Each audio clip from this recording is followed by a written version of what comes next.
"Sir, can I have $30 to buy medicine for my grandma?"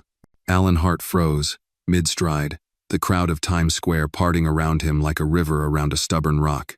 He turned toward the voice. There, standing on the edge of the sidewalk, was a little black girl, maybe 9 years old, dressed in a stained hoodie 2 sizes too big. Her shoes were worn to the sole. In her hand, she held a crumpled bill barely $1. "What did you just say?" Alan asked. His tone clipped. "Two need $30, she stammered. "My grandma's real sick. She needs her heart medicine." Alan narrowed his eyes. He wasn't a man easily moved. As CEO of one of the largest financial firms in Manhattan, he had been approached by hundreds pleading voices, staged tragedies. He had heard it all. "The girl's name was Anna," she said. She didn't tremble, but there was a quiet desperation in her voice. He had seen that look before on runaway kids, on hustlers, on those who used sob stories to scrape a few dollars from guilty hearts. He almost walked away. Then he paused. He looked at her again. Anna stood firm, blinking back tears. Her cheeks were stained with grime. Her voice shook not from fear, but from the strain of holding herself together. "Where are your parents?" Alan asked. "I don't have any. Just my grandma. She's all I got." Alan sighed. "You expect me to believe that? A child alone in the city asking for money? You think I haven't seen this before?" "I'm not lying," she suddenly shouted, and the dam broke. Her eyes welled up, and tears spilled down her cheeks. "She's sick. Please, mister. She's hurting and I can't do anything. I tried, but we don't have anything left." Alan was stunned by the rawness of her pain. He had expected manipulation, a well-practiced line. Instead, he was face to face with something that cut through his defenses. He stared at her. Something about the way she clutched that dirty bill. The way she looked at him not as a source of pity, but as her last chance. "What's your name?" he asked, voice low. "Anna. Where do you live?" "In the South Bronx, near 137th Street, in the basement apartment." Alan hesitated. "Take me there." She looked up in disbelief. "Really? I want to see for myself." He didn't believe in charity without proof. But something in those eyes, the glimmer of dignity buried beneath exhaustion, made him want to know the truth. They took a cab together. Alan sat stiffly beside Anna, his phone buzzing with reminders of board meetings and appointments. He ignored them all. The building was crumbling, peeling paint, garbage bags stacked in corners. The hallway reeked of mold and grease. Anna led him down a narrow stairwell to a basement room he had to duck to enter. The air was damp, cold. A single bulb flickered above. There, in the far corner of the room, on a thin mattress lying directly on the concrete floor, was an elderly woman curled up in pain. Her frame was gaunt, her skin pale, her eyes shut. Anna rushed to her side. "Grandma, it's me. I'm here." She knelt, taking the woman's cold hand in hers. "Please wake up," Anna whispered. Alan stepped forward, something tightening in his chest. "Shash's not responding," he said, already pulling out his phone. "No," Anna whispered. "No, please." She shook the old woman gently, then desperately, but it was too late. Her grandmother had already taken her last breath. Anna buried her face in the woman's chest, sobbing. "I'm sorry. I tried. I really tried." If this moment touched your heart, don't forget to like this video to show your support for Anna. And tell us in the comments where you're watching from. You never know. Someone nearby might be watching right alongside you. Make sure to subscribe so you don't miss stories that matter. Now, let's return to the story, because what happened next changed everything. Alan couldn't move. The room, though small and dark, felt cavernous now. His eyes scanned the scene. The empty pill bottles, the blanket too thin for warmth. The photo of Anna and her grandmother taped to the wall faded, but filled with life. And Anna, now shaking with grief, had stopped pleading. She just sat there, hugging the still body of the only person who had ever loved her. Alan had come to expose a lie. Instead, he had walked into the truth, and it shattered something inside him. He didn't know what to say, but somehow, he knew that this moment would stay with him forever. The air in the basement room was still, heavy. It wrapped around Alan like a wet shroud, making it hard to breathe. Anna hadn't moved since her grandmother died. She sat there on the floor, her head resting on the old woman's chest, eyes red and swollen but dry now, as if the well of tears had finally emptied. Alan stood a few steps away, helpless. He was a man used to fixing things with signatures, with contracts and capital, but this was beyond the reach of money. He cleared his throat. Anna. She didn't answer. Alan took a cautious step forward. We should call someone. The authorities. A hospital. Anna finally turned toward him. Her voice was a whisper. They won't care. They'll just take her away. Like garbage. He flinched at the word. It wasn't a child's word. It was raw and bitter, learned from a life that had made her grow up too soon. I'll take care of it, he said softly. I promise. Her eyes flicked to him. Why are you here? He didn't have a good answer. Not one that made sense to him either. I wanted to know if you were telling the truth, he admitted. Most kids, most people who ask me for money, lie, Anna finished. Yeah, I know. I've seen it too. I ain't one of them. Alan nodded slowly. I see that now. Silence settled again. Then Anna looked back at her grandmother, reached out, and gently brushed a lock of silver hair from her face. She raised me. Worked 2 jobs until her back gave out. Never asked nobody for anything. She deserved better. Alan crouched down beside her, his knees cracking in protest. I'm sorry, he said, and meant it. Anna's lips trembled. I just wanted to buy her pills. Just one more bottle. $30. That's all. Alan reached into his coat, pulled out his wallet, and looked at the stack of $100 bills inside. They felt weightless now. Useless. He took out a bill and placed it gently on the nightstand, then another, then all of them. Anna didn't look up. After a moment, Alan rose and pulled out his phone. He dialed emergency services, gave the address in a clipped voice, then hung up. They'll be here soon, he said. Anna stood slowly. I can't stay here when they come. They'll put me in a home. Alan hesitated. Is there anyone else? Any relatives? No one. Just her. He studied the girl. She was too small to bear so much, but there was steel in her spine, and something else, something that tugged at him. Alan ran a hand through his hair. He wasn't a man who made emotional decisions. He didn't do impulse. But tonight had broken his rules in ways he couldn't explain. You'll come with me, he said, surprising even himself. Anna looked at him, startled. What? Just for tonight. You can't sleep here. And you're right. If the state gets involved right now, they might not ask what you want. Her brow furrowed. Why would you help me? He paused, trying to find the words. Because I should have helped earlier. Because no one else did. Sirens wailed in the distance. Anna flinched. Alan held out his hand. For a long moment, she didn't move. Then, slowly, she took it. The elevator in Alan's Upper West Side building opened with a soft chime. The contrast from the basement was jarring warm lighting, polished marble floors, the faint scent of cedar and citrus in the air. Anna shrank behind him, her fingers still wrapped around the edge of his coat. His penthouse was sleek and modern, all clean lines and glass. Anna stared at the city lights through the floor-to-ceiling windows, too overwhelmed to speak. You can sleep in the guest room, Alan said. There's a bathroom through there, clean towels, whatever you need. Anna nodded slowly but didn't move. Alan watched her. Her eyes darted around, unsure. Distrust and awe danced together in her face. I'll get you something to eat, he offered.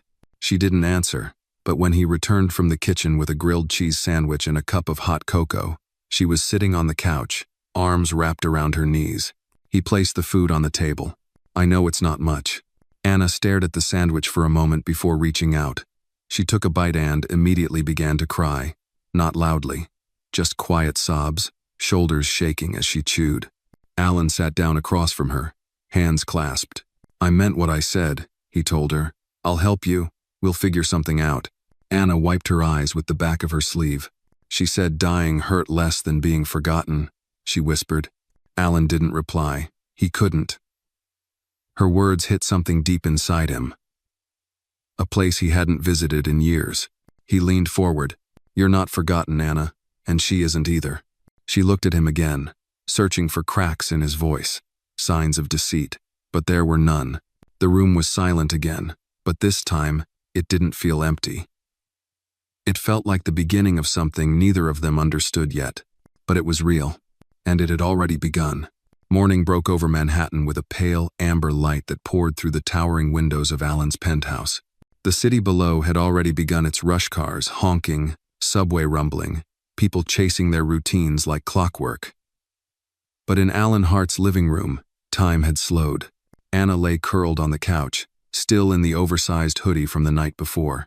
She hadn't stirred since finally drifting to sleep sometime after midnight, the crust of her grilled cheese sandwich still on the plate beside her. Alan hadn't gone to bed. He sat in his armchair near the window, watching her as the light shifted across the room. He was used to silence, but not this kind. It wasn't peace, it was heavy, layered with questions he didn't know how to answer. She had said her grandmother's name was Mary. That name had burrowed into his brain, turning over every memory from his youth like stones in a riverbed. Mary Ellis. The name felt like a door he had shut long ago. He rubbed his eyes and stood. In the kitchen, he brewed coffee out of habit more than desire. The scent filled the room strong, grounding. When he turned around, Anna was sitting up. Her eyes blinked sleepily. She looked around as if expecting the night before to have been a dream. "You're still here," she said. Alan smiled faintly. "So are you." She looked down. "Sorry, I fell asleep." "No need to be sorry." He handed her a warm mug of cocoa. "I thought you might need something to start the day." Anna took it carefully. "Thank you." They sat in silence for a few minutes, the city waking around them. "I have to go back," she said quietly. "To her." Alan nodded slowly. "I've already made arrangements. The hospital took her last night. I asked them to hold off on any state proceedings." Her shoulders tensed. "They won't bury her like she was nobody, right?" "No," he said firmly. "She'll be buried with dignity." She didn't respond, but her eyes shimmered again. "I also requested a death certificate," he continued. I wanted to check something." Anna looked up. "What?" Alan hesitated, then moved to his briefcase and pulled out a small photool, creased at the corners. He handed it to her. The picture showed a much younger Alan, standing next to a teenage girl with soft eyes and a wide smile. Between them stood a black woman with tired eyes and strong hands, resting them on both their shoulders. "That's me," he said, "and that was your grandmother. Mary worked in our house for 5 years when I was a teenager." Anna's mouth dropped slightly. Alan's voice softened. "The girl beside me is my sister. Her name was Claire. She and Mary were close. Too close, my father used to say." He took a breath, unsure if he should go on, but he owed her the truth. "Claire ran away when she was 17. We never heard from her again. My parents disowned her, said she was a disgrace." Anna stared at the photograph. "She got pregnant," Alan added. "We don't know with whom, but she never came back." Anna's eyes didn't leave the photo. "My mom's name was Claire." Alan's heart stumbled. "She died when I was a baby," Anna whispered. "Grandma never said much. Just that she was kind, funny, and brave." He nodded slowly. "She was all of those things." The room filled with a new kind of silent zone that wasn't empty but full of recognition, of connection rediscovered. "I think," Alan said, his voice quieter now, "you're my niece." Anna blinked. "Stunne." He stood and walked toward the window, staring out at the skyline as if searching for answers in the clouds. "I didn't know. I never even looked for her. For you." "I didn't know either," Anna said softly. Alan turned. "We'll do a test, if you want. But it doesn't change what happened last night. You needed help. And I should have helped sooner. I let my doubt get in the way." Anna didn't speak, but her small hands clutched the photo. "I made a lot of mistakes in my life," he continued. "Choosing money over people, silence over truth. But not this time. If you'll let me, I'd like to be there for you now." She looked at him guarded. "What if I say no?" "You can," he said gently. "That's your choice. I just want you to know you're not alone." Anna stared at him for a long moment, then nodded once. "Okay." Alan smiled, feeling something loosen in his chest, something he hadn't even known was tight. "I want to bury her right," Anna said. "Someplace quiet. She liked flowers." We'll find the place together." She looked out the window. She always said God didn't forget people, even when the world did. Alan followed her gaze. Maybe she was right. They sat in silence once more. Two strangers tethered by blood, loss, and the quiet beginnings of something neither of them had expected. And in the center of the polished floor, the photograph lay between them, a reminder of what had been lost and what might still be found. The next morning, the rain came quiet and steady, washing the city in a gray hush. Alan stood in the corner of the funeral home, his coat damp from the drizzle, his eyes fixed on the empty arrangement of chairs before him. He had rented out the small chapel on 83rd Street, not for a crowd, but for something quiet, respectful, something Mary Ellis deserved. Anna sat on one of the pews, her small hands folded in her lap. She hadn't said much on the car ride over. She wore a dark dress Alan had purchased the night before, simple and clean, with little black flats. Her hair was tied back, and her expression was unreadable. She hated funerals, Anna said suddenly, her voice low but steady. Said they were for the living to feel better, not for the dead. Alan turned to her. She wasn't wrong. She didn't want a church either. Said God lives in kindness, not in walls. He nodded. Then we'll do it her way. Anna looked at him, surprised. Really? Yes. This is her goodbye, not anyone else's. Anna stood slowly and walked toward the front of the room, where a simple pine coffin rested. There were no flowers yet, no decorations. Just a framed photo of Mary in her younger years, eyes bright, mouth mid-laugh. It was the photo Alan had kept all these years, tucked in an old file, never thrown away. She smiled like that when she cooked, Anna whispered. She used to hum while frying okra. Alan smiled softly. I remember that. Anna turned to face him. You really knew her? Yes. She was strong and gentle. She protected Claire when our house wasn't safe. Why wasn't it safe? Alan exhaled. My father. He had his ideas about race, about control. Mary never flinched, never backed down. Anna's jaw clenched. She never talked about it. She wouldn't. She never wanted to pass her pain to you. The director of the funeral home approached quietly, asking about arrangements, flowers, service time, attendees. Alan kept it short. No public ceremony, no announcements, just family, just truth. Later, at the burial site in Woodlawn Cemetery, the wind had picked up. Only Alan, Anna, and a quiet reverend stood beneath the gray sky. She raised me, Anna said during the service. She taught me how to read, how to make cornbread, how to forgive. She gave me everything, even when she had nothing. Her voice cracked, but she didn't cry. She stood tall, proud, like Mary had always been. Alan spoke next, hands in his coat pockets. Mary Ellis was more than a caretaker. She was a force of grace. She stood firm in places where others folded.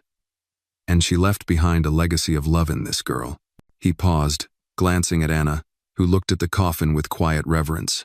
She once told my sister that dignity is something you carry, even when the world tries to take it from you. She carried it to the end. The ceremony was brief. As the final prayers were said, Anna stepped forward, pulling a small object from her coat pocket, an old rosary. The beads chipped and faded. She used this when she couldn't sleep, Anna said. Said every bead held a memory. She placed it gently atop the coffin. As the first shovelful of earth dropped, Alan felt a sudden, sharp sense of finality. Mary was gone. But in Anna's quiet strength, he saw something that lived on. On the drive back, neither spoke for a long time. Alan glanced at her now and then, wanting to ask if she was all right, but afraid she'd find the question too shallow. It was Anna who finally broke the silence. What happens now? Alan took a breath. That depends on you. She turned to face him. I don't want to go to foster care. You won't, he said without hesitation. Not if I can help it. She looked doubtful. But I'm not your responsibility. Your family, he replied. That makes you mine. She studied him, cautious. People say that and still leave. I won't, Alan said simply. Not this time. Back at the penthouse, Anna wandered through the quiet hallways, stopping at the bookshelf filled with framed awards and corporate trophies. You're really rich, she said, her voice flat. Alan chuckled. Is that your way of asking if I have a pool? She shrugged. I was wondering if rich people feel things different. Alan thought for a moment. Sometimes we pretend we don't. She turned toward him. You didn't cry today. No, he admitted, but I felt every word. Anna walked back to the living room and sat on the couch. I don't want her to just disappear. She won't, he said. We'll make sure of that. She looked up. How? Alan took a deep breath. We'll build something. A foundation, maybe. In her name. Help kids like you, like Claire, like her. Anna's eyes lit with cautious hope. Really? Yes, it'll be your project. You'll help lead it. She gave a small, almost imperceptible nod. Then, after a long pause, she whispered, okay. And in that moment, beneath the weight of grief and the whisper of rain still tapping at the windows, something shifted. A new purpose began to form, not out of guilt, but out of remembrance. Mary Ellis was gone, but her story wasn't over. 3 days after the funeral, Alan Hart sat in a dark-paneled office in Midtown, his elbows resting on the edge of a walnut conference table. Across from him sat Evelyn Marsh, a no-nonsense attorney in her 60s who had been managing his estate for over a decade. Her silver hair was pulled into a tight bun, her eyes sharp behind thin-framed glasses. She shuffled a set of papers and looked up at him. So, you're serious about this, Alan? She asked. He nodded. Yes, I want guardianship. Evelyn arched a brow. And she's your niece? Possibly. We're waiting on the results, but I'm not waiting to act. She's a minor. No formal documentation of custody from her grandmother. No will. Technically, she's a ward of the state. She's not going into the system, Alan said firmly. We file emergency guardianship. I'll support whatever it takes. I have the resources, and she has no one else. Evelyn sighed, not unsympathetically. You realize this is more than writing checks and feeding her, right? You're taking on her schooling, her emotional care, her entire future. I know. He leaned back slightly, his expression hardening. But I've let too many things slip by in my life. Not this. She studied him for a long moment. All right, I'll file the petition. But I want a child psychologist on retainer, and a social worker. You're going to need help. Alan agreed. When he returned to the penthouse later that afternoon, Anna was sitting on the balcony, legs folded beneath her, a worn notebook in her lap. The sky was pale and streaked with early evening light, and the hum of the city below rose like a steady tide. What are you writing? Alan asked gently as he stepped outside. Anna didn't look up. Things I remember. About her. So I don't forget. Alan pulled up a chair beside her. That's good. Memories fade too easily. She used to sing a lullaby, Anna said, but only when she thought I was asleep. I can't remember the words now, just the sound of her voice. Alan looked out over the skyline. I remember her voice too. She called me young man no matter how old I got. Anna smiled faintly. She called me little light, said even on dark days, I'd find a way to shine. There was a long pause. Then Alan said, I met with a lawyer today. Anna stiffened. Am I in trouble? Number, but I am trying to make sure you're safe. I want to be your guardian. She blinked at him. Like, legally? Yes. It won't change anything day to day, but it'll make sure no one can take you away. And it'll make sure you have choices later. About school. About your future. Anna looked down at her notebook. You really think I have a future? Absolutely. What if I mess it up? He didn't hesitate. Then we fix it together. She looked at him, uncertain. You sure about this? I'm not always easy. Alan chuckled. Neither am I. But I think we'll manage. Later that night, Alan cooked dinner for the first time in years. Attempted to. The pasta was overcooked and the sauce too salty, but Anna ate it with a smile that didn't reach her eyes. Maybe next time we order pizza, she teased gently. Deal, Alan said, raising his glass of iced tea and mock toast. After dinner, she wandered back to the couch and turned on the television, flipping through channels until she landed on a rerun of a courtroom drama. She watched quietly, knees hugged to her chest. Alan stood in the doorway, watching her from the shadows. In that moment, he remembered something Mary once told Claire on a summer afternoon, long before the family fracture. You don't raise children to be like you. You raise them to be stronger than you ever were. He wondered if he was strong enough now, not for Anna, but because of her. The next morning, Anna woke early. She had barely touched her cereal when Alan came in, tie crooked and holding 2 coffee cups. Big day, he said. What's today? Today we visit the foundation office.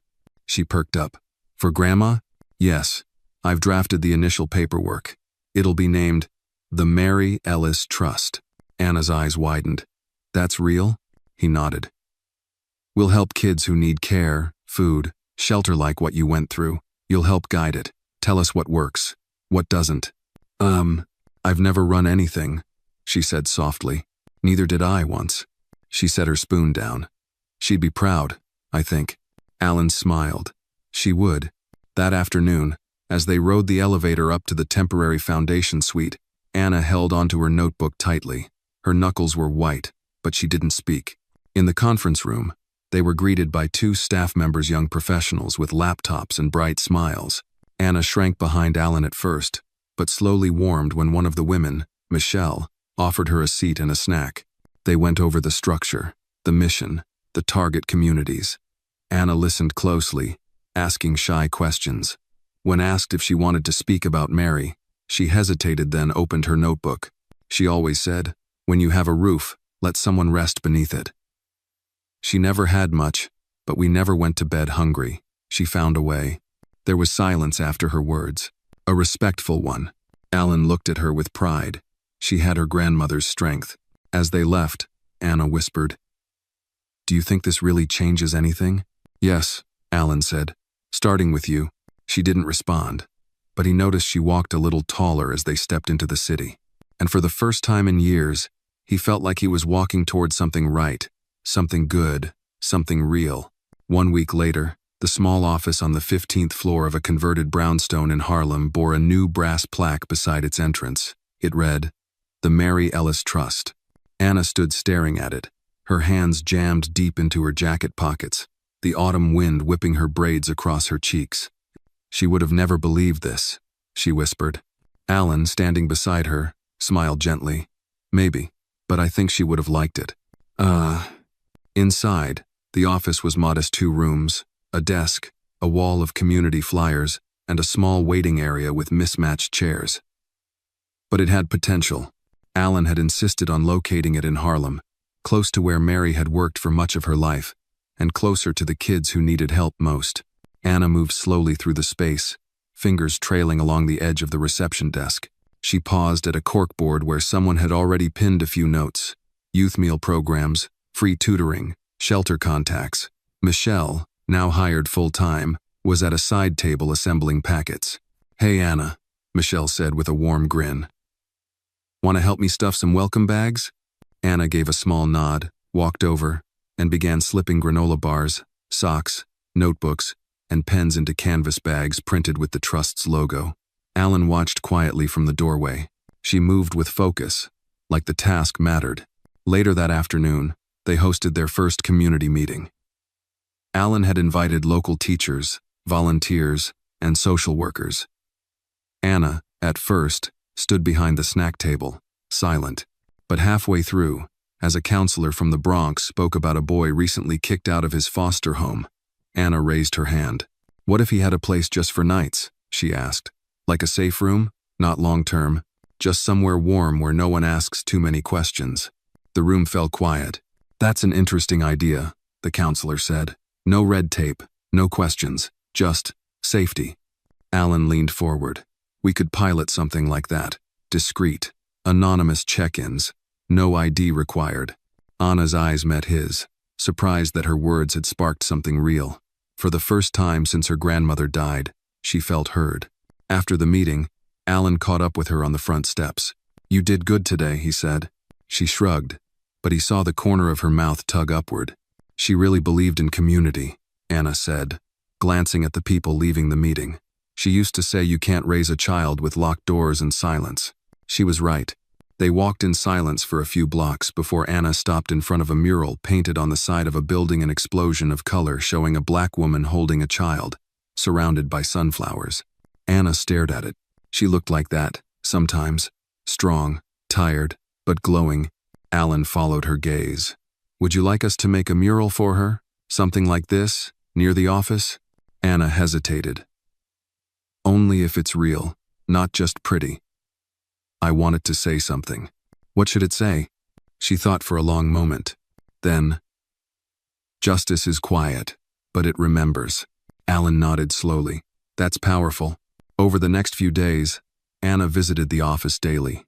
She helped stock the shelves in the small food pantry they set up in the back room.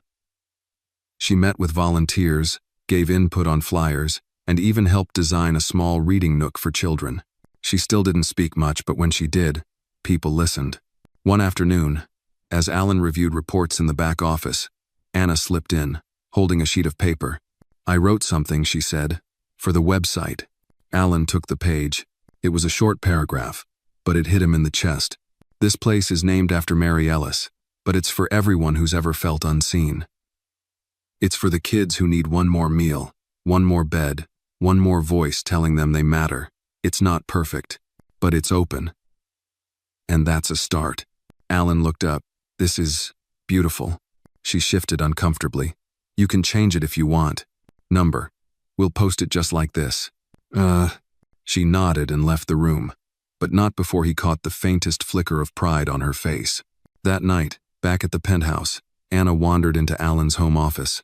She touched the edges of framed photoscorporate banquets, awards, a snapshot of a younger Alan shaking hands with a senator.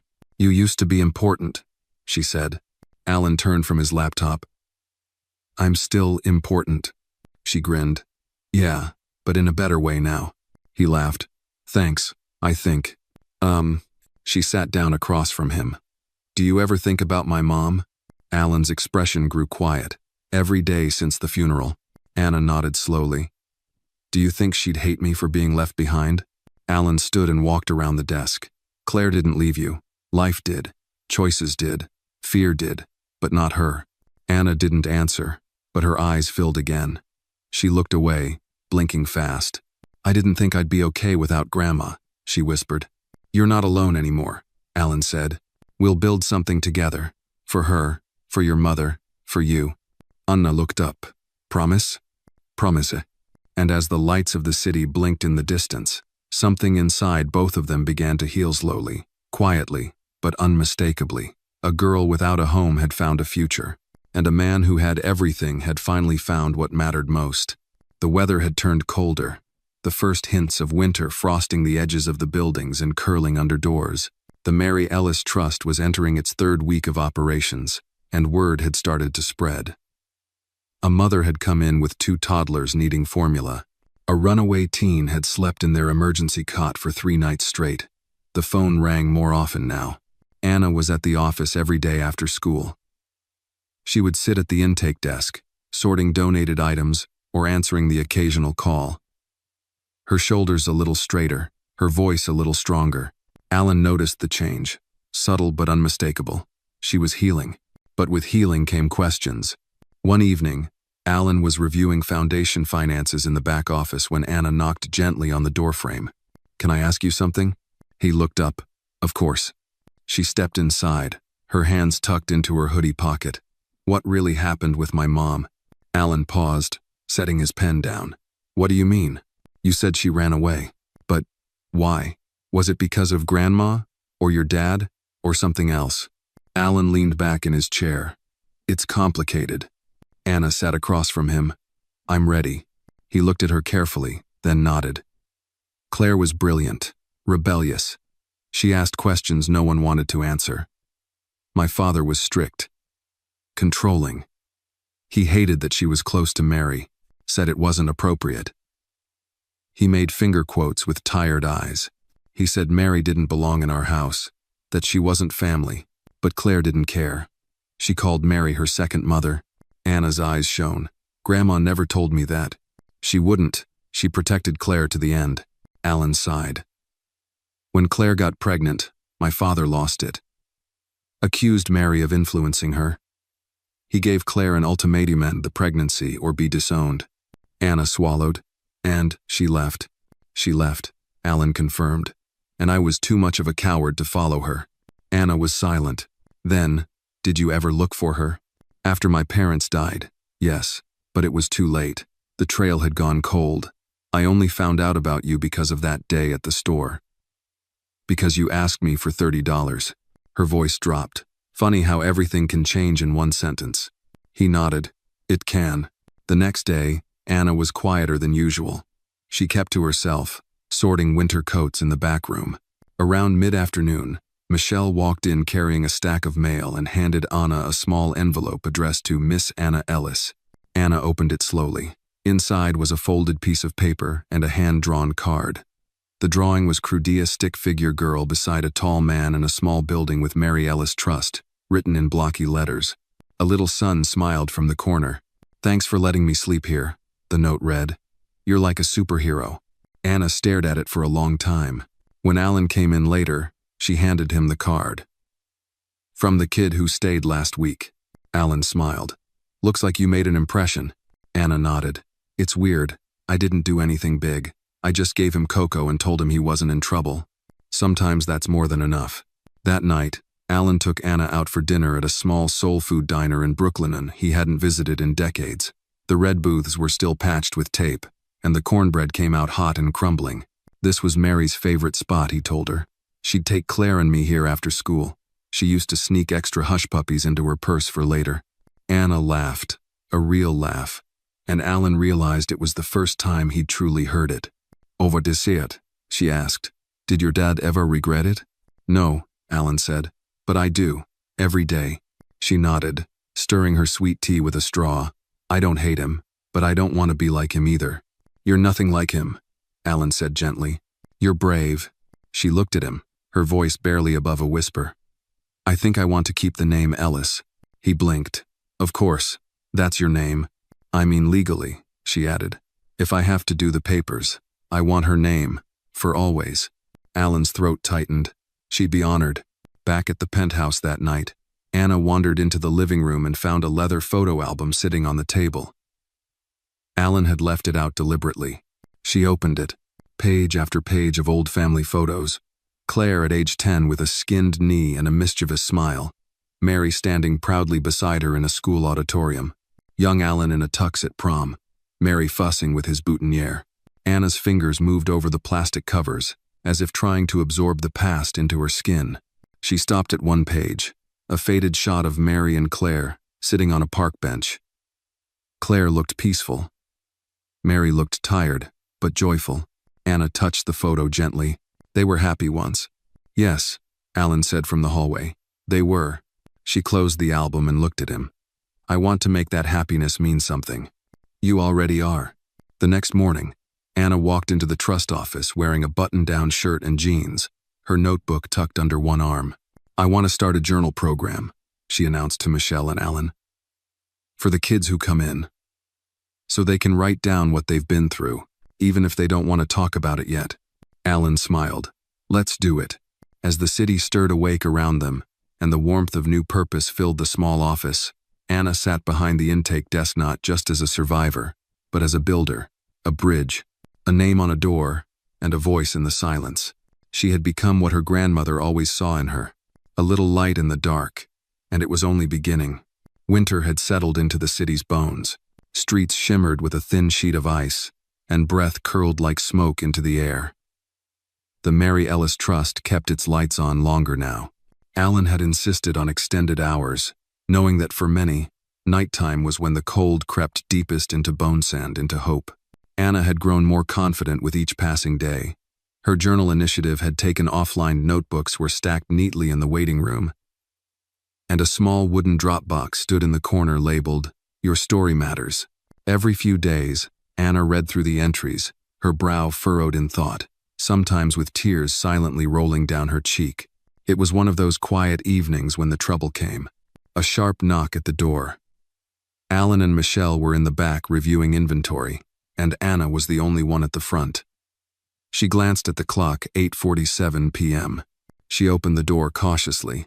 A man in a worn army jacket stood there, tall, dark-skinned, with weathered eyes and a twitching jaw. Behind him, a teenage boy stood hunched, his hoodie zipped high over his mouth. "Can I help you?" Anna asked. The man's voice was gravel. "We need a place. You help kids, right?" Anna hesitated. "Are you his father?" The man's lips curled. "Guardian." The boy glanced up, his eyes flickering. He didn't look at the man. He looked at Anna. Alan stepped into the room just then. "Evening. I'm Alan Hart. I run the trust. How can we assist?" The man stepped forward. "We need a bed for the night. Kids been sleeping outside. I figured you'd help." Alan studied him. And you're his legal guardian? The man's eyes narrowed. Is that a problem? Anna suddenly spoke. What's your name? She asked the boy. The teen hesitated. Mason. You okay, Mason? She asked softly. The boy didn't answer, but something in his silence was loud. Alan picked up on it too.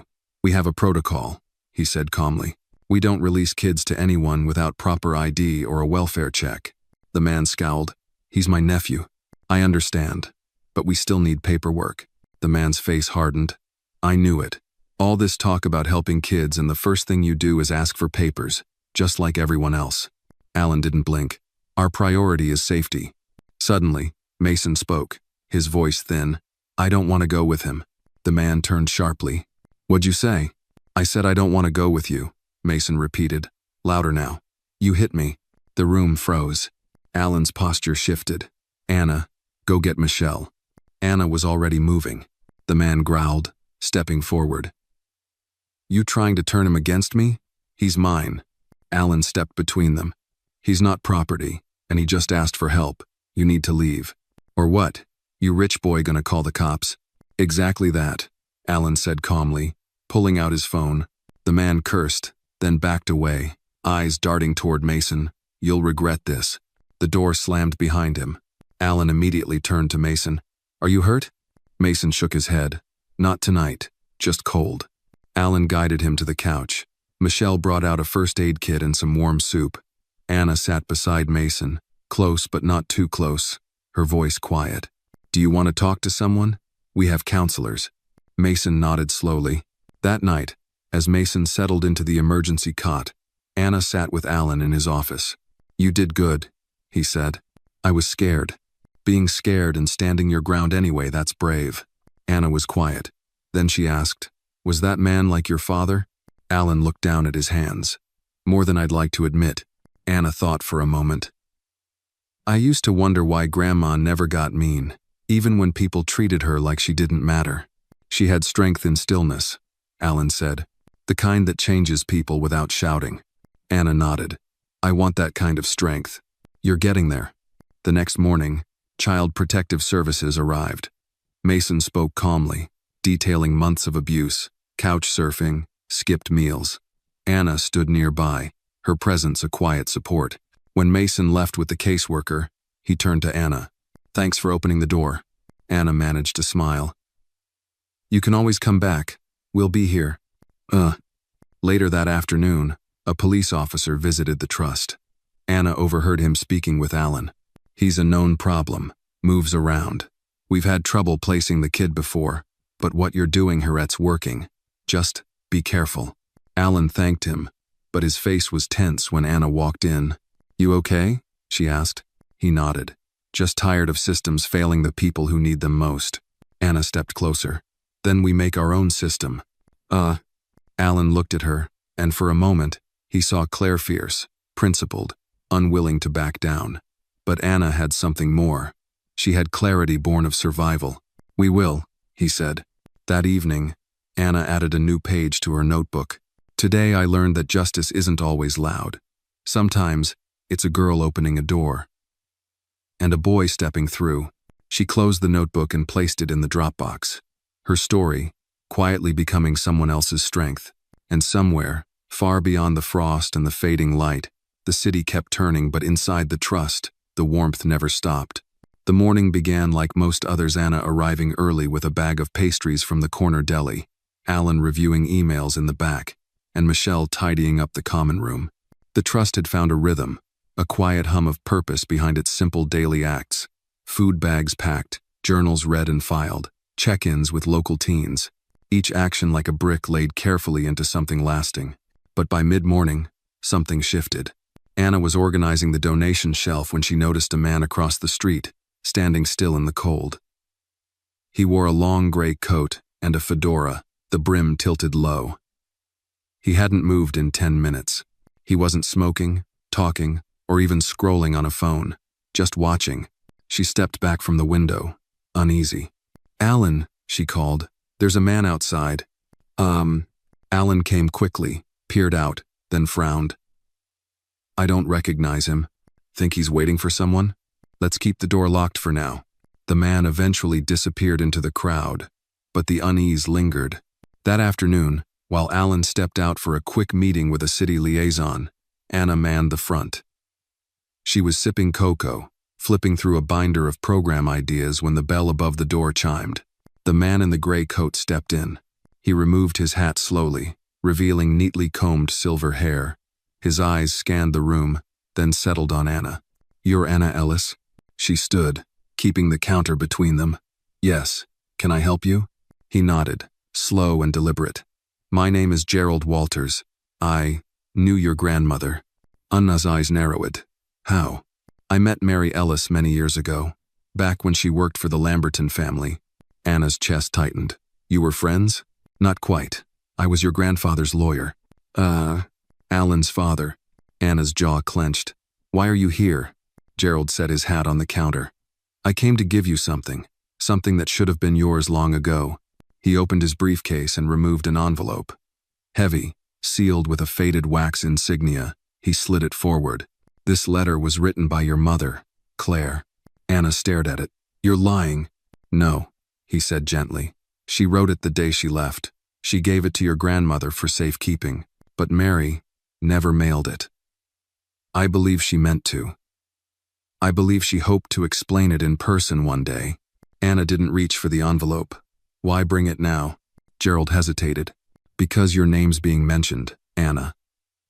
In places where people talk in hushed tones, not everyone's happy this trust exists. Your grandfather's estate had secrets, and now those secrets feel threatened." Anna's voice sharpened. "Are you threatening us?" He looked genuinely pained. "Number, I'm warning you. Some people believe inheritance is blood and paper, not kindness and effort." Anna finally picked up the letter, but didn't open it. "If this is real, then you'll understand if I need time." Gerald nodded. "Of course." As he turned to leave, he added, "Be careful who you trust, Anna. Your family tree has long shadows." Alan returned 20 minutes later to find Anna still frozen behind the counter, the envelope clutched in her hand. She told him everything. Alan's expression darkened. "I knew my father had influence, but this is something else." Anna finally opened the letter that night, alone in her room. The handwriting was loopy, rushed, but the words were unmistakably clear. "My sweet Anna, if you're reading this, it means life didn't go as I hoped. I wanted to raise you in a world where you never had to doubt how much you were loved. But I was scared. Of being alone. Of being wrong. Of what I inherited. Your grandfather was a man of great power and small kindness. I couldn't let you grow up under that shadow, so I left. I hoped one day you'd understand, that maybe Alan would find you. He's not like his father. Love doesn't always come wrapped in neat choices. Sometimes it comes in the form of sacrifice. Forgive me if you can. And remember, your name Ellis carries strength. Carry it proudly." Anna's tears stained the bottom corner. She folded the letter carefully, placed it back in the envelope, and slid it into her notebook. The next morning, she walked into the trust early. Alan was already there, coffee in hand, eyes weary. "I read it," she said. "And?" "She ran, to protect me, not from poverty, but from legacy." Alan nodded slowly. "I'm sorry. She trusted you, though, said you were different." "I'm trying to be." Anna glanced around the room, at the posters on the wall, the warmth of the coffee machine humming, the smell of cinnamon muffins Michelle had brought in. Then she looked back at him. "We need to be ready." "For what?" "For the people who think this trust is just a nice idea. People who think we don't belong." Alan met her gaze. "Then we fight." Anna smiled faintly, like Grandma would have. That afternoon, she posted a new flyer at the entrance, bold letters across the top. "This is not charity. This is restoration." And beneath it, in smaller script, "No shadow too long, no past too broken. We begin again." The trust remained open until after dark. And even as the temperature dropped and the city hurried past bundled in scarves and doubt, the light inside never flickered, not once. The first snow fell quietly overnight, dusting the rooftops and fire escapes in white.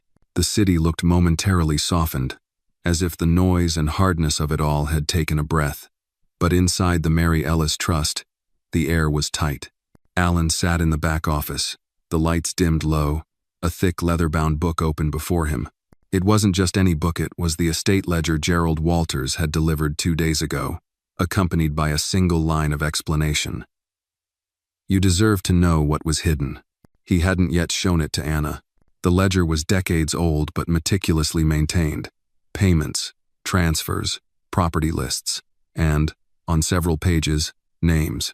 Mary Ellis, Claire Ellis, and beside them coded notations, references to unofficial housing support, terminated stipends, and a series of check marks Alan could only interpret as silent punishments. The words, non-compliant asset, chilled him. His father had treated them like liabilities. Not family, not even people. Alan closed the book slowly, his chest heavy.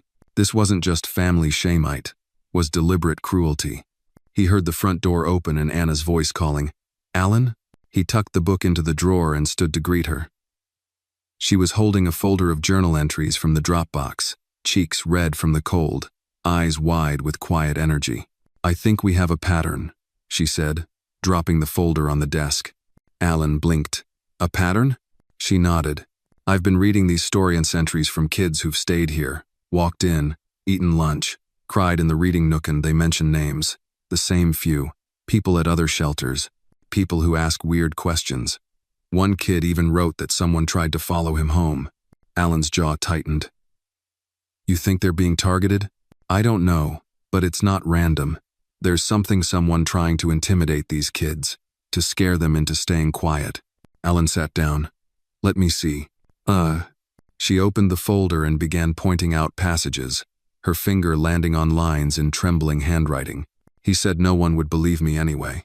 If I told anyone, he said I'd be back on the street. She knew my mom's name. How?" Alan felt a cold pressure rising in his chest.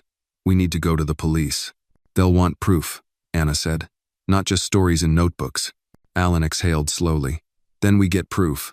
For the next several hours, they reviewed the stories, pieced together connections, started a spreadsheet with names, dates, locations.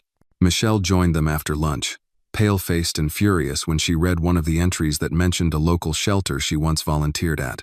That guy Marcucci used to counsel kids alone in his car, said it was for privacy. She made air quotes, her voice shaking. "I thought something was off, but no one would say anything back then." Anna stared at her. "He's named in 3 different journals." They were building a case quietly, carefully, but the work came with weight. By dusk, Anna had grown pale and silent. Her usual spark dimmed. Alan took her aside. "Let's stop for today." She shook her head. "This matters." "I know, but it will still matter tomorrow, and you need rest." Reluctantly, she agreed. That night, back at the penthouse, Anna sat in her room staring at her mother's letter. She had read it so many times the folds were soft. The words had begun to echo in her own thoughts. "Your name, Ellis, carries strength. Carry it proudly." She closed her eyes, picturing Mary in her pressed church clothes, holding a spoonful of soup in one hand, her palm resting on Anna's head with the other. That steadiness, that fierce love disguised as gentle patience. Anna whispered aloud, "I'll carry it, Grandma. I promise." The next day at the trust, Alan made a decision. He pulled the estate ledger from the drawer and placed it on the center table in the main office. "I think it's time you saw this," he said to Anna and Michelle. He explained everything, the silent punishments, the way his father had tracked Mary and Claire like footnotes in an investment report, even after they'd left. He showed them the coded references, the entries that marked them not just as ignored but suppressed. Michelle's hands trembled. He hated them for existing. "Who?" Anna didn't speak for a long time. Then she said, "This is what happens when silence is policy." Alan nodded. They knew now what they were fighting against. Not just poverty or abuse, but a long legacy of erasure. Systemic, documented, intentional. They began photocopying pages, scanning journal entries, preparing files. Alan contacted a reporter he trusted, someone from his past life in finance who had since pivoted to investigative journalism. "We're not just running a community center," he told her on the phone. "We're blowing the lid off a generational cover-up." The woman agreed to meet. That night, as Anna prepared to lock up, she noticed a slip of paper on the doorstep, folded once. No name. She picked it up, in bold block letters. "Stop digging, little girl." Some ghosts prefer to stay buried. Her hands trembled. She showed it to Alan. His jaw set like concrete. They're watching. Anna nodded. Then let them watch. We're not stopping. Because the past wasn't dead. It had only been waiting. And now, in the glow of truth and the sharp chill of winter, the reckoning had begun. The office lights at the Mary Ellis Trust stayed on late into the night now. The windows fogged with condensation, the hum of the heater working overtime to keep the chill at bay. But inside, a different kind of warmth burned urgency, determination, defiance. Alan, Anna, and Michelle were deep into preparation for their meeting with the investigative journalist, Elaine Carter. The files were growing. Scans of the ledger, annotated journals from youth, timelines of events. Michelle had even managed to track down a former employee from the Lamberton Foundation, someone who had resigned quietly over ethical disagreements a decade ago.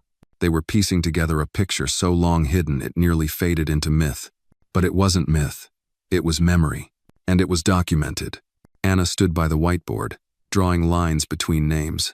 This one Tamika mentioned a man named Don, said he offered her a place to stay in exchange for silence. That same name shows up in Mason's journal too. Michelle flipped through her own notes. Donnie Marks. He worked at that halfway house in Queens until he got reassigned. No reason given. Alan added. He was also listed as a contributor to the Lamberton family's private charity fund. They stared at one another. Connections everywhere, Michelle muttered. We need more than circumstantial, Alan said. That's when Anna got an idea. She rushed into the storage closet, rummaging through boxes of donations and old tech. After several minutes, she emerged holding a dusty old voice recorder. This used to be Grandma's, she said softly. She used it to record church sermons and interviews for the community newsletter. Maybe she kept more. They plugged it in, praying the battery still had life. A crackle, a pause, then a voice, Mary's voice.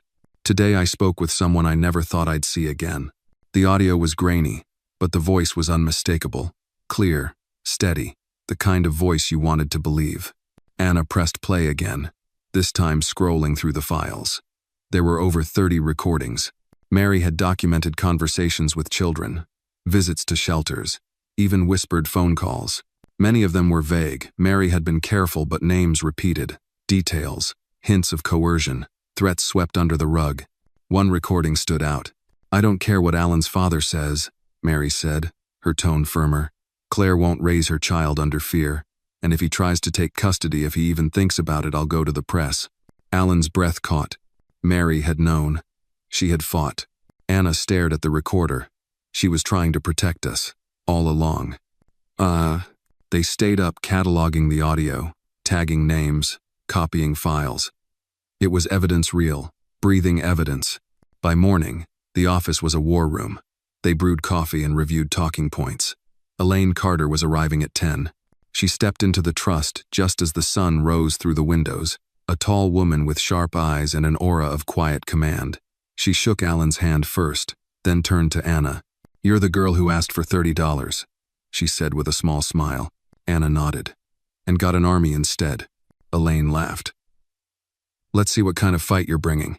For the next hour, they went through everything. The ledger, the journals, the voices from the past.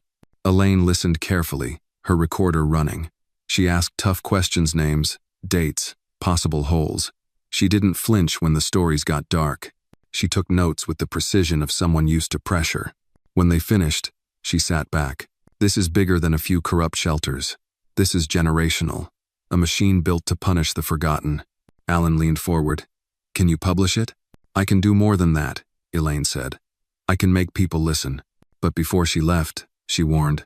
If you go public with this, it won't be quiet. They'll push back hard. You sure you're ready? Anna stood, her voice steady. We're not just ready. We're overdue.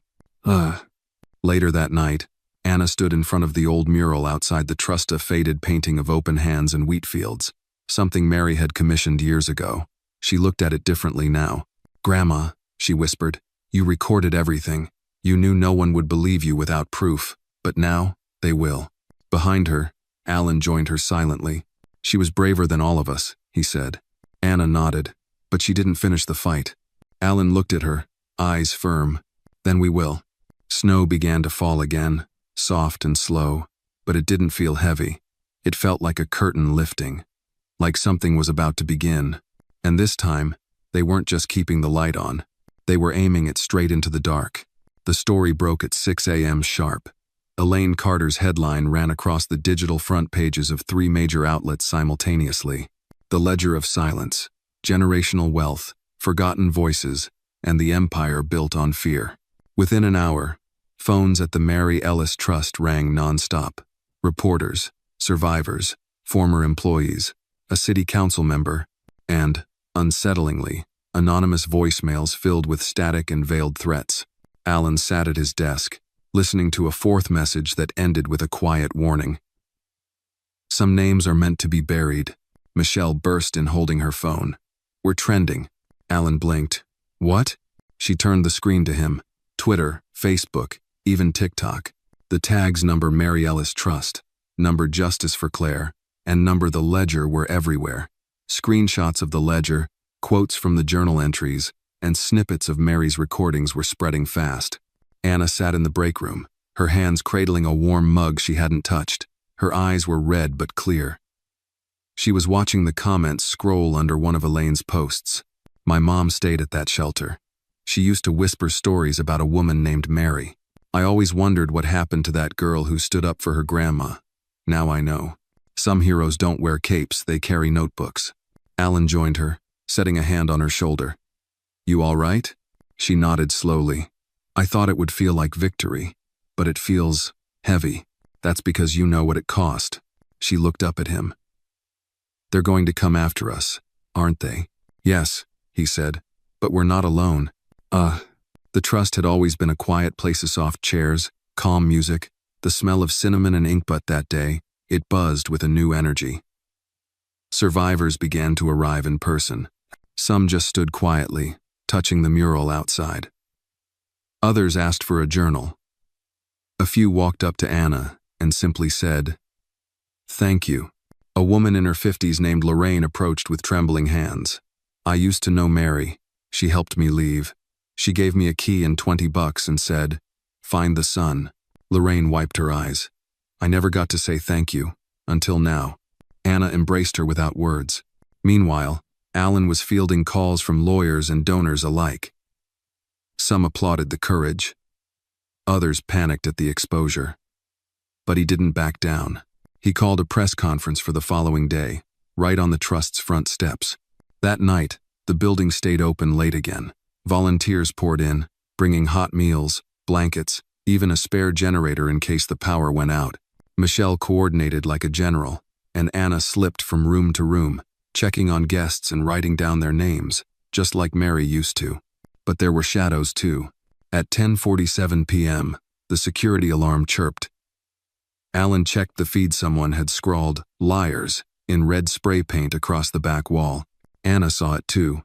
I'll paint over it in the morning, she said. Alan turned to her. Number, leave it. She looked confused. Let them see what fear looks like, he said, so they know exactly what we're fighting. The next morning, the steps of the trust were packed.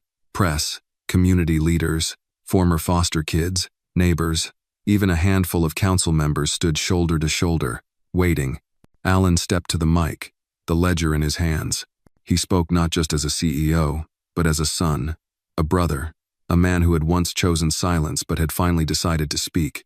He told them about Claire, about Mary, about the system that had failed them, about the courage it took to leave, to survive, and to come back. Then he stepped aside, and Anna took his place. She was small against the podium, but her voice rang clear. My grandmother believed every person mattered, even when the world didn't. She recorded your stories because she knew one day someone would listen. Today, we're listening. Cameras clicked, hands clapped, tears fell, and from the back of the crowd, a child's voice called out, "Thank you, Anna." She smiled, blinking fast. That afternoon, a city council resolution was introduced to audit and reform privately run youth shelters.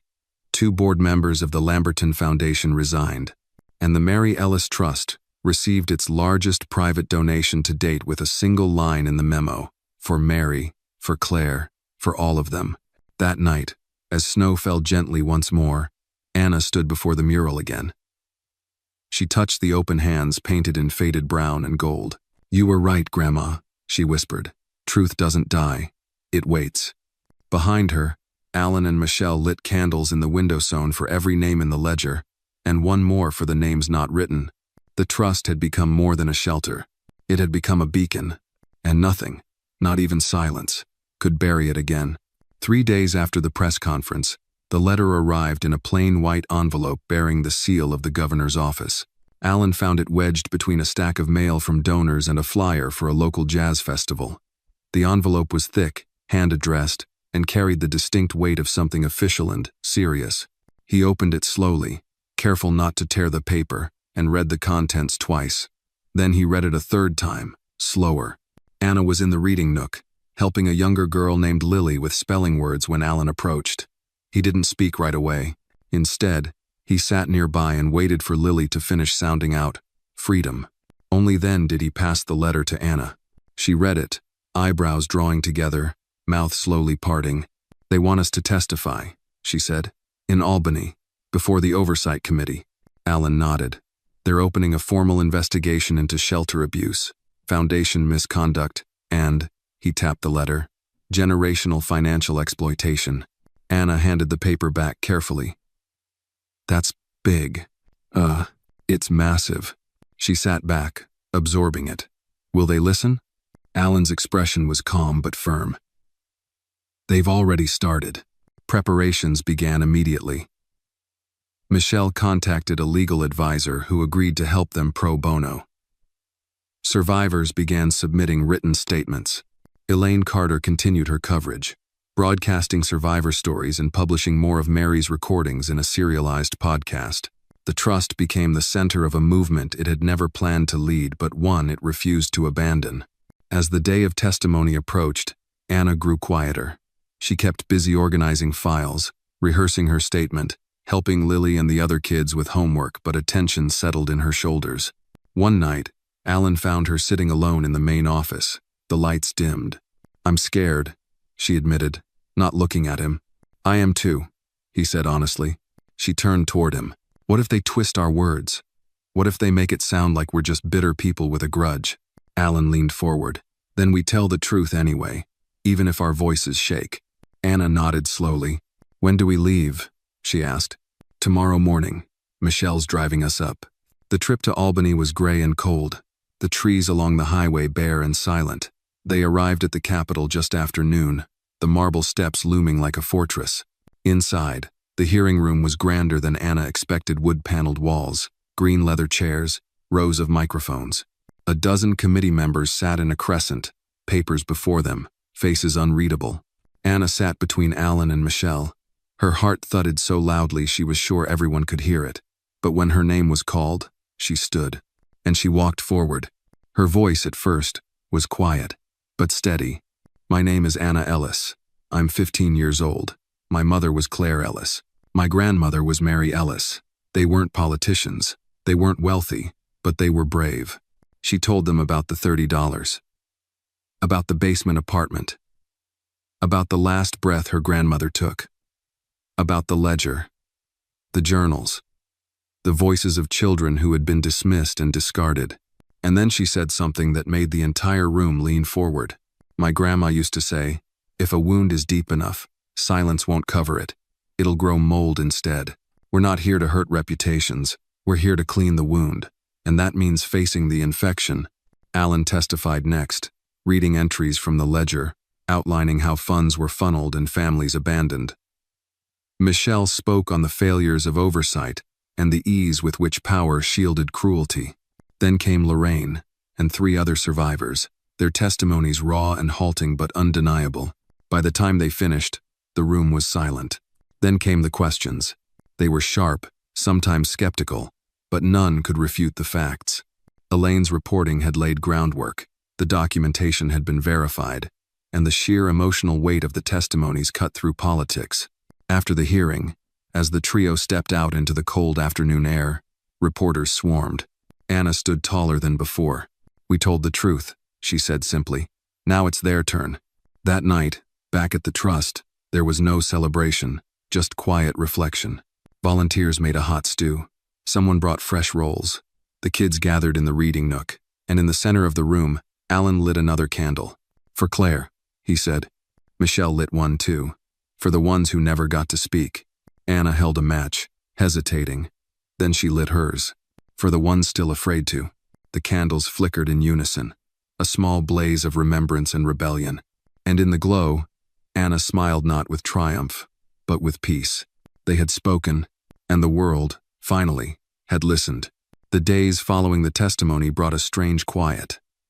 No press releases, no immediate reaction from lawmakers, no public outrage or applause. The Mary Ellis Trust hummed on, holding its breath in the stillness. But inside its walls, the silence was anything but empty. It was the space between lightning and thunder. Anna resumed her routine, packing food bags, welcoming guests, tutoring kids, but her steps were heavier. She kept glancing at her phone, checking news alerts and inboxes.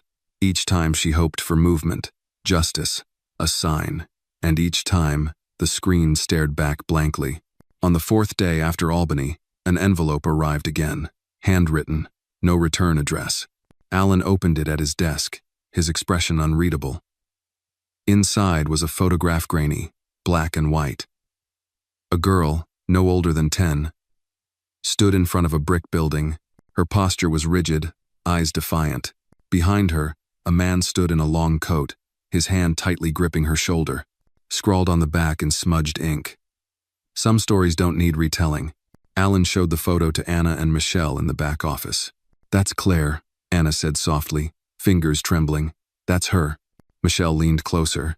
"Is that your grandfather?" Alan nodded grimly. "It's him." The year before she ran away. Michelle looked from the photo to the note. "They're warning us again. Telling us to stop." Ugh. Anna set the photo down gently. "Then we must be close." That night, Elaine Carter called. "They've scheduled a closed-door vote on the investigation findings," she said. "Tomorrow, if they push it through, they'll start freezing accounts linked to corrupt nonprofits. Some of the big names are already lawyering up." Alan ran a hand through his hair. "That fast?" "They don't want it to drag," Elaine replied. "But they also don't want to look like they're conceding to public pressure.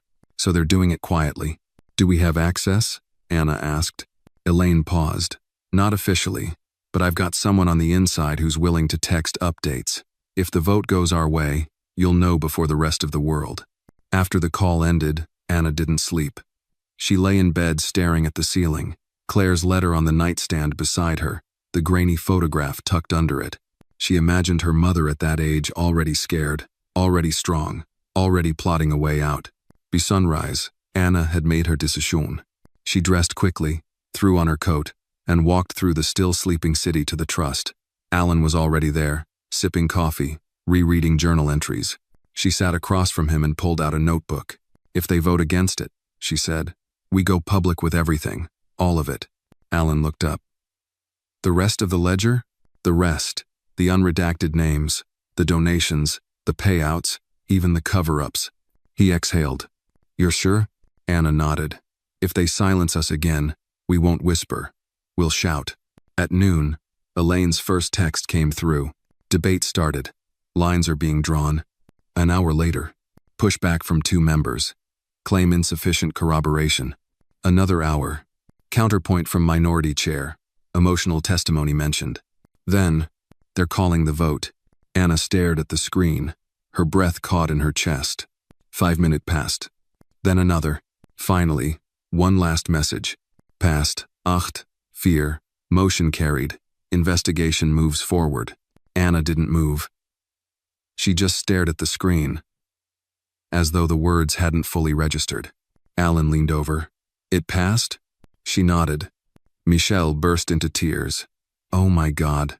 Alan hugged her, then turned to Anna, whose hands were still clenched. "It's real," he said. "You did it." Anna didn't speak for a long moment. Then her voice broke in a whisper. "No. We did it." The next day, news broke officially. Major outlets ran the headlines. State approves probe into youth shelter scandal, and Mary Ellis Trust testimony sparks legislative action. The trust received thousands of messages, some celebratory, some hateful, but most were from people who had read or heard the story and wanted to help. One message came from a retired judge in Michigan. "I knew Mary Ellis when I worked in the Bronx. She once handed me a lunch tray and said, 'No child is disposable.' I never forgot that." Another came from a former Lamberton board member. "I was told to stay quiet. I regret it. Please let me help now." Momentum surged. Anna sat with Alan in the community kitchen that night. Both of them too tired to speak. A slow blues record played softly in the background. The kids were asleep. Michelle was upstairs reviewing supply orders. Alan poured 2 mugs of cocoa and slid one across the table. "You okay?" Anna nodded. "Just thinking." About what?" She stared out the window. "About legacy. About how my mom ran so I could stand. About how Mary wrote it all down, hoping someone would listen. About how the smallest truth, whispered long enough, becomes impossible to ignore." Alan smiled. "That's what this place is now. Not just a shelter. It's a memory that speaks." Anna turned to him. "Then let's make sure it never goes quiet again." In the distance, a siren wailed and faded into the night. But inside the trust, the light stayed on. A single flame, unshakable, unafraid. Winter's edge clung to the city like a stubborn memory. The snow had stopped, but the sidewalks still wore their icy crust, and the air bit at exposed skin. Inside the Mary Ellis Trust, however, there was a fire not even February could chill. The investigation had officially launched, subpoenas were flying, and the Trust's inbox was a flood of names, some brave enough to speak, others sending whispers from behind digital veils. Each story added a thread to the tapestry Anna and Alan were weaving, a fabric of long-hidden truths now laid bare. But with visibility came danger. That Thursday morning, as Alan arrived at the Trust, he found the lock on the back door jimmied. Nothing stolen, nothing broken, just the subtle message of trespass. A reminder that someone had been inside, watching. He didn't tell Anna right away. Instead, he called a locksmith, changed the locks, installed 2 more cameras, and reinforced the doorframe. But when Anna noticed the tools scattered in the hallway, he couldn't hide it anymore. "Why would they break in without taking anything?" she asked. Alan folded his arms. "Because it's not about theft, it's about warning." She frowned. "Do we report it?" "We already have eyes on us," he said. "Let's not flinch. Let's document and move forward." Anna nodded, jaw tightening. Later that day, a woman named Dr. Jeanette Rhodes visited. She was tall, with salt and pepper dreadlocks and eyes like flint. She introduced herself as a psychologist and professor, but also as a former resident of one of the city's long-shuttered shelters. "I was 10, she said, sitting across from Anna and Alan. "Mary used to bring us books. I remember one Langston Hughes, 'Hold Fast to Dreams.' That poem changed everything for me." Anna leaned forward. "You knew Mary? I owe her everything. She saw me when I was invisible, and when I heard what you're doing now, I had to come." Alan asked, "Would you testify? Publicly?" Dr. Rhodes didn't hesitate. "I'd testify and fire if it meant justice." Her visit sparked a new wave of supporters, educators, retired social workers, community elders who remembered Mary's quiet revolutions.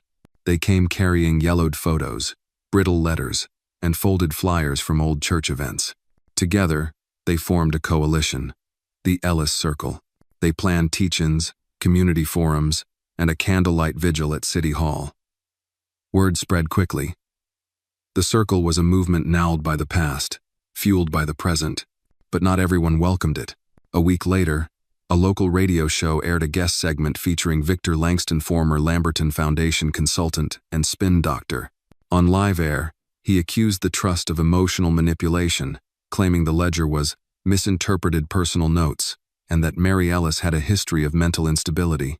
Alan was furious. Anna was silent. That evening, Michelle printed out Langston's transcript and placed it in Anna's hands. "You need to see what they're saying." Anna read it, then set it down gently. "Then we answer." She went to her room, pulled out Claire's letter, Mary's recordings, and began scripting a reply. Not one soaked in rage, but one carved from truth. 2 days later, she stood in front of a camera at the Trust. Elaine Carter helped her record. No makeup, no filter, Just Anna, framed by the mural of open hands. "My name is Anna Ellis," she said calmly. "You may have heard that my grandmother was unstable, that her records were emotional, that her legacy is fabricated, but I'm here to say, on the record, that my grandmother was more stable than any system meant to replace her." She paused, letting the silence breathe. She saw what others refused to see. She documented what others erased. And if being outraged at injustice makes you unstable, then I hope we all go mad. The video went viral within hours. Even prominent activists and celebrities shared it. Anna's voice cut through noise like a bell. Clear, honest, unyielding. But that wasn't the end. That weekend, someone defaced the Trust's mural.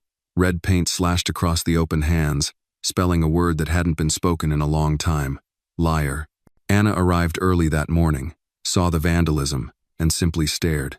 Michelle cursed. Alan went to grab cleaning supplies. But Anna stopped him. "No," she said. "Don't clean it yet." He looked puzzled. "I want the city to see it, to see what fear does. And then," she added, "we'll paint something better over it." The mural remained for 2 days uncensored. People came, took photos, left flowers. Survivors taped their stories next to the paint. And then, on a quiet Monday, the Trust organized a painting event. Families came, volunteers, elders from the Ellis Circle. They brought brushes, spray cans, markers. And together, they reclaimed the wall. This time, they didn't paint open hands. They painted roots. Deep, dark, winding roots, stretching down into the earth. Above them, a tree bloomed branches full of names, real names, forgotten names. Each leaf bore a word: justice, truth, memory, love. Anna stepped back, tears in her eyes. Michelle whispered, "It's beautiful." Alan placed a hand on Anna's shoulder. "So are you." That night, the mural gleamed under streetlight, and across the city, those who had once whispered began to speak. Those who had hidden began to stand, and those who had built legacies on silence, they began to tremble. March arrived with a strange stillness. The snow began to melt, revealing cracked sidewalks and flower beds still waiting for spring. The Mary Ellis Trust, now repainted and fortified, had grown into a symbol of defiance and hope. But with the attention came tension, like the air before a thunderclap. Inside the Trust, Anna felt the pressure tightening. Each day brought more calls, more interviews, more people asking for her to speak at rallies or panels. She tried to keep up smiling, nodding, offering hugs to new arrivals, but each smile was a little more forced. Her nights were restless, filled with echoes of Claire's voice and her grandmother's warnings. Alan noticed. He brought it up one evening as they reviewed a list of upcoming testimonies. "You're burning the candle at both ends," he said gently. Anna shrugged. "They need someone to lead. So lead by example. Rest. Delegate. Let others carry some of this." She looked away. "If I stop now, it might all slip away." Alan leaned forward. "The work will always be here, but you need to be strong enough to finish it. You're not alone, Anna. Not anymore." She nodded, eyes glistening but unshed. Then she reached for the next name on the list. Later that week, the Ellis Circle hosted a town hall event in a local community center. The room was packed, more people than chairs. Some sat on the floor. Others leaned against walls, notebooks in hand, eyes wide. The panel included Dr. Jeanette Rhodes, Michelle, a young man named Luis, who had recently shared his own story of abuse, and Anna center stage. Elaine Carter moderated, guiding the discussion with care. The questions ranged from logistical, what resources are being created, to painful, why didn't anyone stop this sooner? But the most powerful moment came when a boy, no older than 12, stood and asked, "Will we be okay?" Anna stood slowly, walked down from the stage, and knelt so she was eye level with him. She didn't promise sunshine. She didn't promise safety. But she said, "You're not invisible, not anymore, and as long as someone sees you, you're never alone." The crowd erupted in applause. Elaine later wrote it was the moment a girl became a leader, not through anger or fame, but through presence. Oh, but that same night, something darker stirred. Alan received an anonymous email from an encrypted account. No text, just one attachment. It was a photo, a surveillance shot of Anna, taken the day before, walking home from the Trust. She was alone, her head down, backpack slung loosely over one shoulder. Alan's stomach turned. The next morning, he called a meeting with Michelle and Anna. They huddled in the kitchen, doors locked, blinds drawn. "They're watching," he said, sliding the printed photo across the table. Michelle swore under her breath. Anna stared at it, unmoving. "They want to scare me. They already crossed a line when they broke in. This is a new level." "I'm not hiding," Anna said firmly. "If I start running now, I'll never stop." Alan hesitated, then nodded. "Fine, but we change the rules. You don't walk alone, ever. We tighten schedules, limit who knows your movements." Michelle added. "We also contact local law enforcement, quietly, just enough to set a line." Anna agreed. That afternoon, something unexpected happened. A black SUV pulled up to the trust. Out stepped Councilwoman Margot Lively, flanked by 2 aides. She had been a distant figure during the Albany hearings, noncommittal, cautious. But now she was here. Alan met her at the door, eyebrows raised. "I don't usually visit unannounced," Lively said, "but some voices are too loud to ignore."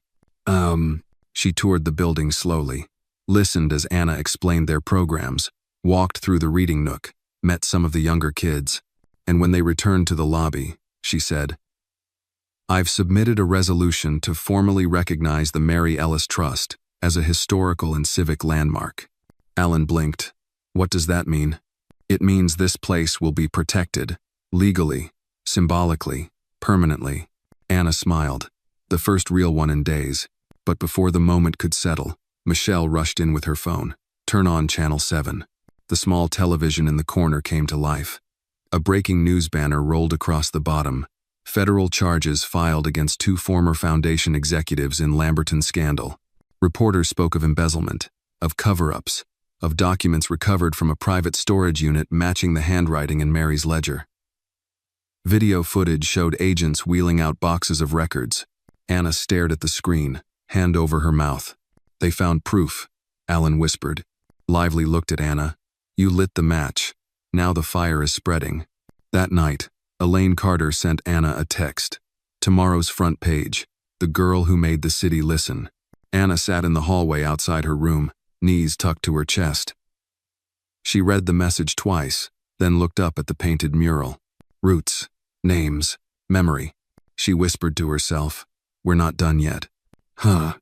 In the darkness, the city shifted. Not fully healed, not yet safe, but awake. Spring came slowly, hesitant and tender. Crocuses peeked through frost-bitten soil, and morning light lingered just a little longer on the windows of the Mary Ellis Trust.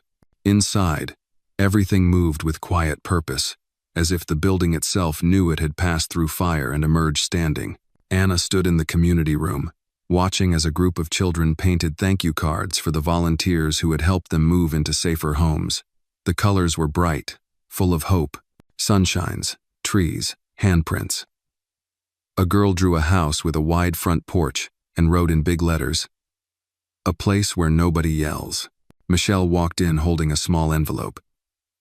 "It's from the governor's office." Alan, sitting nearby, raised his eyebrows. "Another letter?" "An invitation," Michelle replied, "to the ceremony. They're naming the reform bill after Mary Ellis." Anna turned, her breath caught in her throat. "It's called the Ellis Act," Michelle continued. "It'll establish oversight for all state-funded youth shelters, independent audits, hotline protections, survivor councils." Alan stood, taking the envelope gently. She would have never imagined this. Anna stepped closer. She wrote in her journal once, "My life is small, but maybe it can widen the path for someone else." That evening, they gathered in the mural room. Members of the Ellis Circle, volunteers, survivors. Elaine Carter live-streamed the event. No podium, no speeches, just a circle of chairs, a quiet moment to reflect. Dr. Jeanette Rhodes stood first. "We began as survivors. We became witnesses. Now, we are architects," Louise added. "They built walls to keep us quiet. We used their bricks to build ladders." Anna sat silently, absorbing it all. Her heart felt full, yet somehow fragile. After the vigil, she stepped outside. The air was warm, scented faintly with lilac. Across the street, Children played, their laughter echoing through the dusk.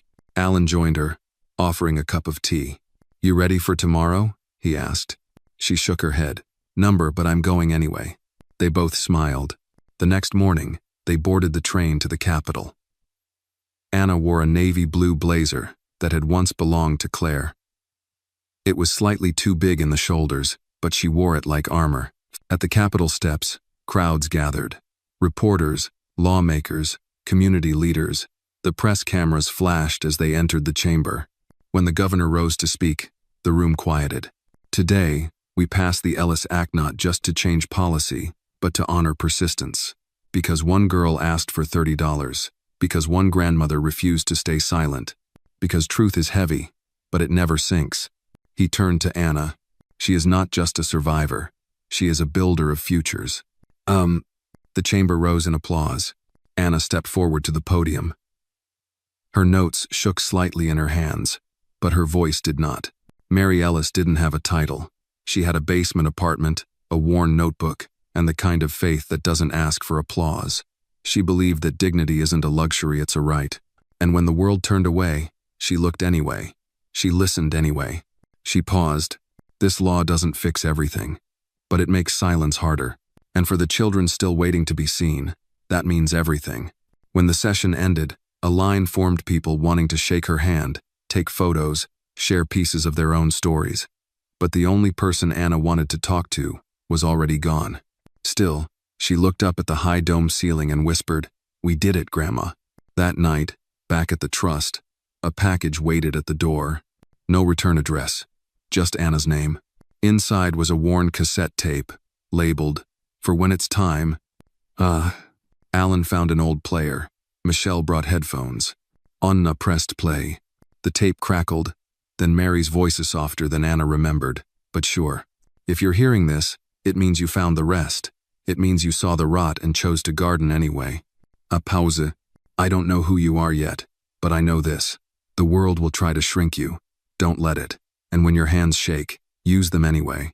Use them to build, to write, to hold others steady." The tape faded out. Anna cried, but they were quiet, tears the kind that wash away fear, not hope. In the weeks that followed, things didn't get easier. The backlash continued. Some called her a liar, others accused her of exaggeration, but the trust stood firm. The Ellis circle expanded. And Anna? She kept going. One afternoon, a reporter asked her, "Do you feel proud of what you've done?" Anna thought for a long time before answering. "I feel responsible," she said. "Pride fades. Responsibility doesn't." She turned toward the mural, where children now painted new leaves on the tree. Their hands were small, but steady, and in the rustle of their laughter, in the hum of a city learning to listen, one name carried above all the noise: Ellis. The story of Anna Ellis teaches us that even the quietest voices can carry the greatest truths. It reminds us that justice often begins with a single act of courage, asking a question, opening a door, choosing to believe someone's pain. Through Anna's persistence and Mary's legacy, we learn that change is possible when we refuse to be silent in the face of injustice. This story is not just about loss or survival, it's about building something better, not just for ourselves, but for those who come after us.